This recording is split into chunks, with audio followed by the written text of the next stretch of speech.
دوسرا کام خاندانی کیا کرنا ہے؟ تراویح کی نماز. کیا کام کرنا ہے بھائی؟ اور تراویح 20 رکعتیں ہیں, 8 رکعتیں بولو نہیں. حضرت عمر سے 2 روایتیں, ایک 8 والی اور ایک 20 والی, کہ حضرت عمر نے کتنی دیکھو نبی صلی اللہ علیہ وسلم نے تراویح کی کتنی رکعتیں پڑھی ہیں, کوئی بے غبار حدیث میں ہمیں اس کا تذکرہ نہیں ملتا. بس اتنا ہے کہ 3 دن پڑھی ہے, بس کتنی پڑھی ہے ہمیں نہیں پتا. یہ ہمیں حضرت عمر کے عمل سے پتا چلتا ہے, کیونکہ حضرت عمر بدعتی بولو نہیں ہو سکتے, کیونکہ انہوں نے جب جماعت سے 20 رکعتیں پڑھائی ہیں حضرت عمر نے, تو اس کا مطلب نبی نے ان 3 دن میں کتنی پڑھی تھیں. اور ایک ضعیف روایت میں اس کا تذکرہ بھی ہے کہ نبی نے 20 رکعتیں پڑھی ہیں. تو ضعیف روایت کی تائید جب خلفائے راشدین کے عمل سے ہو گئی تو وہ ضعیف بھی عملاً کیا بن گئی؟ صحیح بن گئی ہے وہ.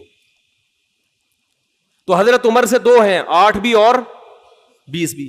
8 والی پر امت نے کسی امت نے عمل ہی نہیں کیا, کیونکہ وہ بالاتفاق مضطرب ہونے کی وجہ سے ضعیف ہے, سند کی وجہ سے نہیں بلکہ مضطرب. کیونکہ جو راوی حضرت عمر سے 8 بیان کر رہا ہے وہی کتنی بھی بیان کر رہا ہے؟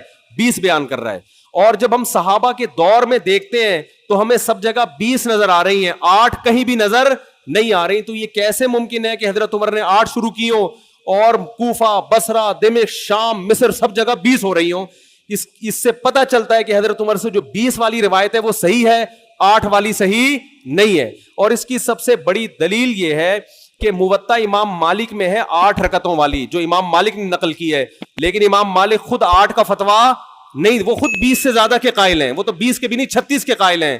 تو یہ کیسے ممکن ہے کہ کتاب کا مؤلف 8 والی ذکر کر رہا ہو مگر خود اس روایت کو وہ اس پر عمل نہ کر رہا ہو؟ ان باتوں کا کسی اہل حدیث عالم کے پاس جواب نہیں ہے.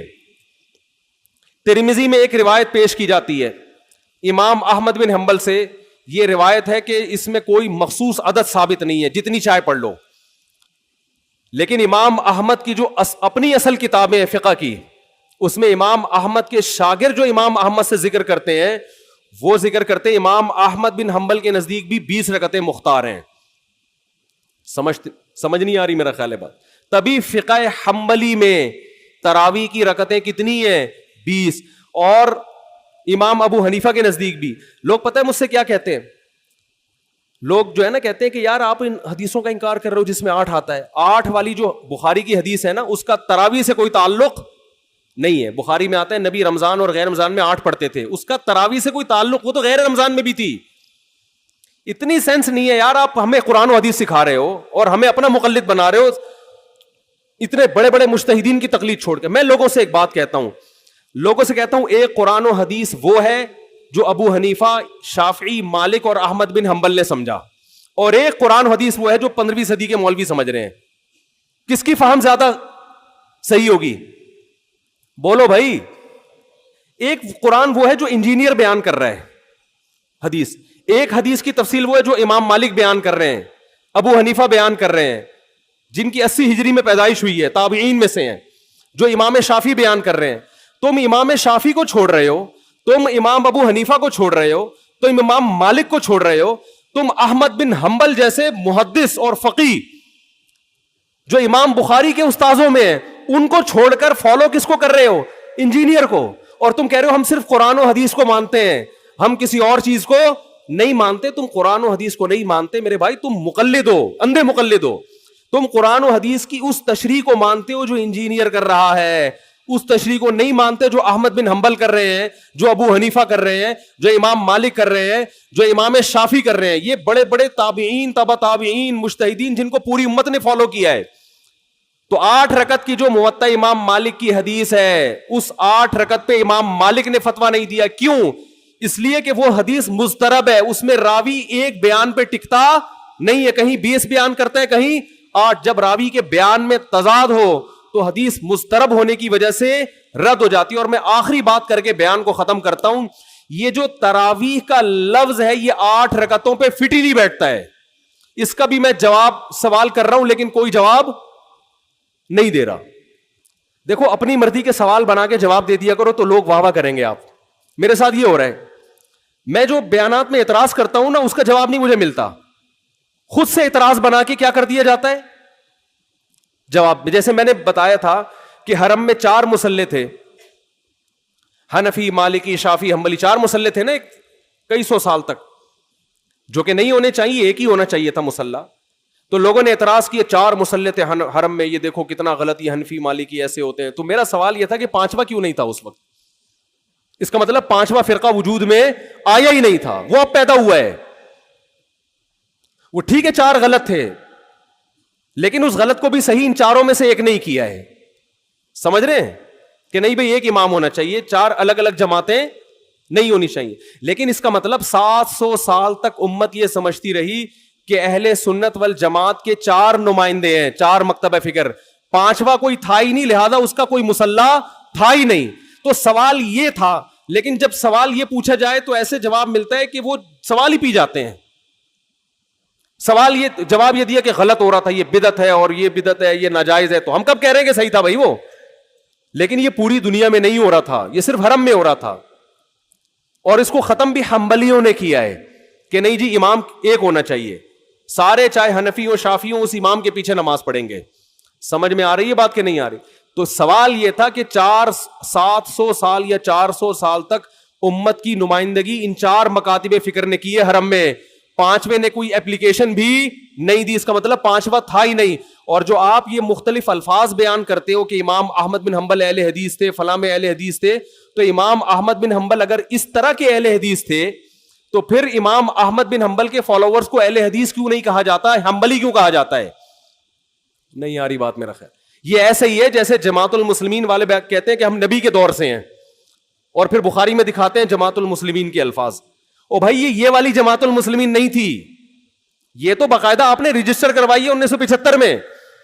وہ جماعت المسلمین صحابہ کو جماعت المسلمین کہا گیا ہے. تو یہ جو اہل حدیث کا لفظ ہمیں پرانے وقتوں میں ملتا ہے, یہ محدثین کے لیے ملتا ہے, یہ کسی مخصوص فرقے کے لیے نہیں ملتا. پھر بھی میں اہل حدیث کو اہل سنت میں داخل سمجھتا ہوں, میں پھر بھی ان کو نہیں کہتا کہ جہنم میں جائیں گے, لیکن میں کہتا ہوں کہ آپ کم از کم اس چند 100 سال پہلے آپ پیدا ہوئے ہیں, آپ کی جماعت وجود میں آئی, ہم پھر بھی آپ کو گلے لگانے کے لیے تیار ہیں, اور ہم صدیوں سے چلے آ رہے ہیں, آپ ہمیں کیا کر رہے ہو, آپ ہمیں گمراہ لوگوں میں داخل کر رہے ہو. تو اسلام بہت پہلے بر صغیر میں آیا ہے, جس شکل میں آیا ہے وہی شکل ٹھیک ہے, بات کی چیزوں پر اعتماد نہیں ہوتا ہمیں. تو میں ایک بات کر کے بیان کو ختم کرتا ہوں, یہ جو 8 کا لفظ ہے نا, تراویح کا لفظ ہے, یہ 8 رکعتوں پر صادق بولو نہیں آتا. بہقی کی حدیث ہے اور بھی روایتیں اس بارے میں کہ اسلاف جب تراویح کی نماز پڑھا کرتے تھے, اسلاف سے مراد صحابہ تابعین, تو 4 رکعتوں کے بعد آرام کیا کرتے تھے. تو اس لیے 4 رکعت کو ترویحہ کہا گیا. کیا کہا گیا؟ ترویحہ. روح سے نکلا ہے, روح. استراحت کا لفظ سنا ہے آپ لوگوں نے, آرام. استراحت کسے کہتے ہیں؟ آرام. ترویح آرام دینا. راحت, راحت کا لفظ تو اور آسان ہے نا. ارے راحت کا لفظ نہیں سنا, راحت کسے کہتے ہیں؟ آپ کہہ رہے ہوں وہ اسے کہتے ہیں ہمارے محلے میں رہتی ہے. راحت کہتے ہیں آرام, ریسٹ. استراحت, راحت. روح یروح ترویحا, باب تفعیل میں جب جاتا ہے آرام دینا.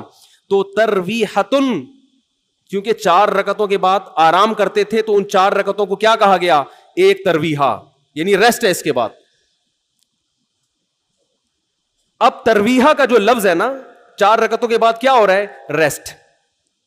اٹ از کالڈ ترویحہ. سب کو پتہ ہے 4 رکعتوں کو ترویحہ کہتے ہیں. 2 ترویحوں کو عربی میں کہیں گے ترویحتان. کیا کہیں گے؟ جیسے رجل کا معنی ایک آدمی, رجلان 2 آدمی.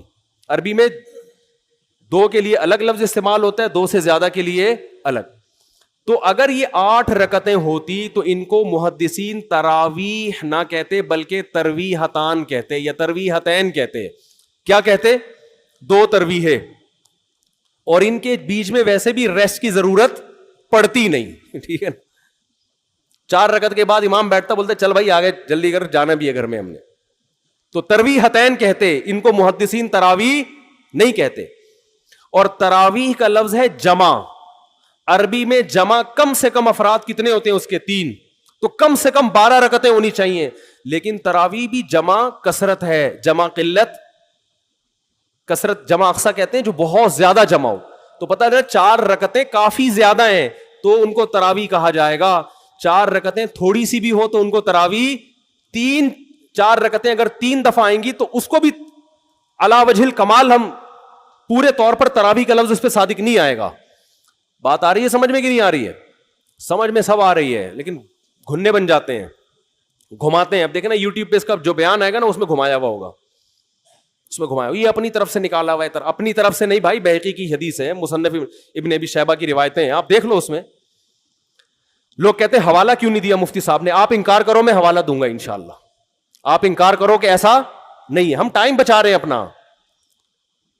وہ مجھے کہہ رہے تھے نا اس بحث میں کہ مفتی صاحب آپ دلیل دو, جو دعویٰ کرے دلیل اس کے ذمے ہے. میں نے کہا دلیل اس کے ذمے اس وقت ہے جب سامنے والے دعوے کا انکار کرے. میں نے ستار بھائی کو میں نے کہا کہ ستار بھائی تم نے 1 لاکھ روپے لیے ہیں. ستار بھائی کہہ رہے ہیں نہیں, ہاں لیے ہیں. تو مجھے کیا ضرورت ہے میں گواہ پیش کروں کہ دلیل دوں؟